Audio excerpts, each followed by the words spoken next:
Halo semuanya, pada video kali ini saya akan memaparkan materi uji TITES independen dan uji Man-Whitney. Sebelum itu saya akan memperkenalkan diri saya. Nama saya Grace Christina Arifah dengan nomor NIM 10202510. Selamat menyaksikan.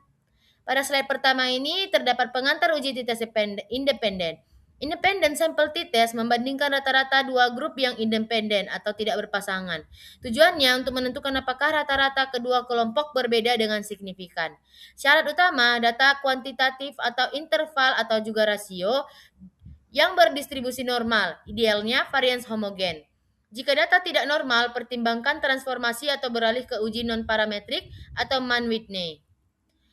Selanjutnya, hipotesis dan statistik untuk t-test independen. Rumus hipotesis H0 titik 2 lambda 1 sama dengan lambda 2 atau tidak berbeda versus H1 titik 2 lambda 1 dan lambda 2 atau berbeda. Statistik uji T dihitung dari selisih rata-rata dibagi standar error perbedaan T sama dengan X bar 1 dikurang X bar 2 per SE kali SE dihitung dari varians gabungan dan ukuran sampel. Derajat kebebasan DF sama dengan N1 tambah N2 kurang 2. Tentukan A yang umumnya 0,05 lalu bandingkan T hitung dengan T tabel untuk keputusan. Rumus ringkasnya dapat dilihat di bawah ini. Selanjutnya, asumsi pemeriksaan dan interpretasi t-test. 5 asumsi penting. Yang pertama, sampel independen atau tidak berpasangan. Kedua, preferensi jumlah data lebih kecil dari 30, pertimbangan khusus. Ketiga, data kuantitatif interval atau rasio. Keempat, normalitas sampel atau uji Shapiro-Wilk dan Kolmogorov-Smirnov.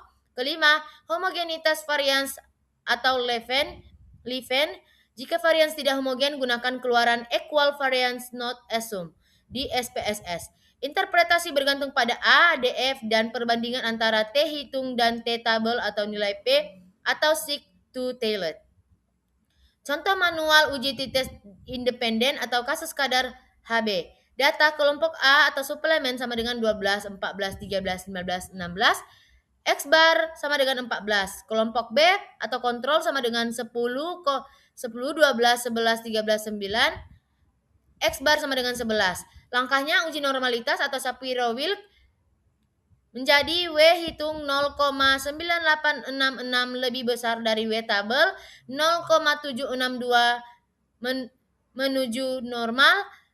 Hitung varians gabungan berikut sehingga kesimpulan dengan A sama dengan 5% terdapat perbedaan rata-rata kadar HB yang signifikan antara kelompok A dan kelompok B. Output SPSS atau interpretasi t-test. Contoh keluaran Leven's test atau P untuk homogenitas.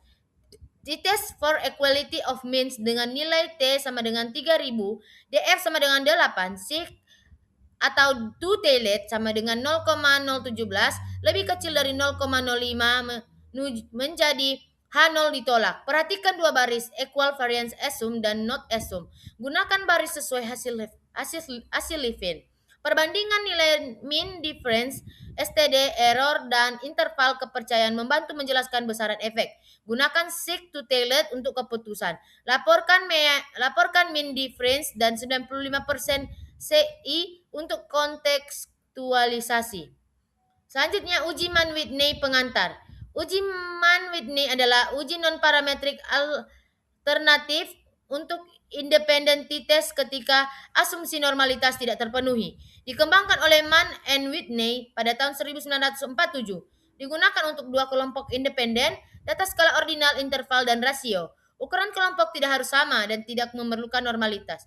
Data tidak normal atau ada outlier yang tidak dapat ditransformasi. Membandingkan distribusi atau ranking antar grup. Nilai U atau Z jika N lebih besar dari 20 dan p-value di SPSS juga ditampilkan Wilcoxon W dan Z. Selanjutnya prosedur dan perhitungan uji Mann-Whitney. Langkah umum, gabungkan kedua sampel, beri peringkat dari kecil ke besar. Jumlahkan peringkat tiap kelompok, RI dan R2. Rumus U banding UI sama dengan NI N2 ditambah N1 atau N1 tambah 1 per 2 kurang R1. Dan U2 serupa. Pilih nilai U yang lebih kecil sebagai statistik uji. Untuk N lebih kecil dari 20, gunakan tabel U. Untuk N lebih besar dari 20, gunakan up aproksimasi normal dengan Z sama dengan U kurang lambda U per alpha U, di mana lambda U sama dengan N1 N2 per 2 dan alpha U sama dengan SKRT. Kriteria untuk N lebih kecil dari 20, bandingkan U hitung dan U tabel untuk N lebih besar dari 20 dan bandingkan Z hitung dengan Z tabel. Contoh manual uji Mann-Whitney. Data kelompok A kelas 1 sama dengan 3, 4, 5, 5, 20. Kelompok B kelas 3 sama dengan 4, 6, 7, 8, 9.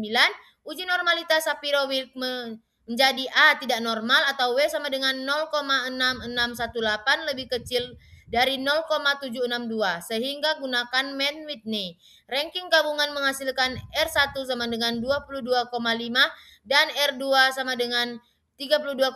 Hitung U1 sama dengan 17,5, U2 sama dengan 7,5, U terkecil sama dengan 7,5, dengan N1 sama dengan N2 sama dengan 5, U tabel. Nah, A sama dengan 0,05 sama dengan 2 karena U hitung 7,5 maka lebih besar dari U tabel. Kesimpulan, tidak terdapat perbedaan signifikan lama rawat inap antara kelas 1 dan kelas 3 pada alfa sama dengan 5%. Rangkuman dan implikasi untuk praktik kesehatan. Pilih uji berdasarkan sifat data. Jika normal dan kuantitatif, gunakan independent test. Jika tidak normal, gunakan Mann-Whitney. Kedua uji membandingkan dua kelompok independen namun berbeda asumsi dan interpretasi. Laporkan hasil lengkap statistik uji atau T atau U atau Z, D atau DF atau N, p-value, mean atau median, dan interval kepercayaan. Dalam praktik kesehatan, keputusan diagnostik atau kebijakan bergantung pada interpretasi yang terdapat dari uji ini. Selalu cek normalitas dan homogenitas dan gunakan transformasi bila perlu dan dokumentasikan metode serta keluaran SPSS secara transparan. Selanjutnya kita masuk pada soal latihan. Soal yang pertama, seorang peneliti ingin membandingkan kadar hemoglobin antara kelompok pasien yang mendapat suplemen zat besi dan kelompok kontrol. Data HB berbentuk numerik G atau DL. Hasil uji Shapiro-Wilk menunjukkan kedua kelompok berdistribusi normal, P lebih besar dari 0,05 dan varians kedua kelompok homogen. Uji statistik yang paling tepat digunakan adalah A. Uji chi-square, B. Uji Mann-Whitney, C. Uji t-test independen, D. Uji Wilcoxon-Signy-Rank, E. Uji korelasi Spearman. Jawabannya adalah C. Uji t-test independen. Uji t-test dependen digunakan untuk membandingkan rata-rata dua kelompok yang independen apabila data berskala interval atau rasio, berdistribusi normal, dan varians relatif homogen. Selanjutnya kita masuk pada soal yang kedua, yaitu sebuah penelitian membandingkan kadar hemoglobin antara kelompok suplemen dan kontrol. Hasil analisis menunjukkan T hitung sama dengan 3000, T tabel sama dengan 2306, signifikansinya two-tailed sama dengan 0,017, alfa sama dengan 0,05. Kesimpulan yang tepat adalah A. H0 diterima karena T hitung lebih besar dari T tabel, B. H0 diterima karena p-value lebih kecil dari 0,05, C. H0 ditolak karena terdapat perbedaan rata-rata yang signifikan antara kedua kelompok, D. H0 ditolak karena data tidak normal, E. Tidak dapat ditarik kesimpulan. Kunci jawabannya adalah C. H0 ditolak karena data terdapat perbedaan rata-rata yang signifikan antara kedua kelompok. Menurut kriteria t-test independen, H0 ditolak jika T hitung lebih besar dari T tabel atau p-value lebih kecil dari alpha. Pada kasus ini, 3000 lebih besar dari 2,306, 0,017 lebih kecil dari 0,05. Maka terdapat perbedaan rata-rata yang signifikan antara kedua kelompok. Soal yang ketiga, seorang peneliti ingin membandingkan lama rawat inap pasien kelas 1 dan kelas 3. Setelah dilakukan uji Shapiro-Wilk, data pada salah satu kelompok tidak berdistribusi normal. Jumlah sampel masing-masing kelompok adalah 5 orang dan kedua kelompok tidak berpasangan. Uji yang paling tepat digunakan adalah A. Uji t-test independen, B. Uji paired t-test, C. Uji Mann-Whitney, D. Uji person product moment, E. Uji ANOVA. Kunci jawabannya adalah C. Uji Mann-Whitney, di mana uji Mann-Whitney merupakan alternatif non-parametrik dari t-test independen yang digunakan ketika dua kelompok bersifat independen, data tidak berdistribusi normal, data dapat berupa ordinal, interval, atau rasio. Karena syarat normalitas tidak terpenuhi, maka Mann-Whitney adalah pilihan yang tepat.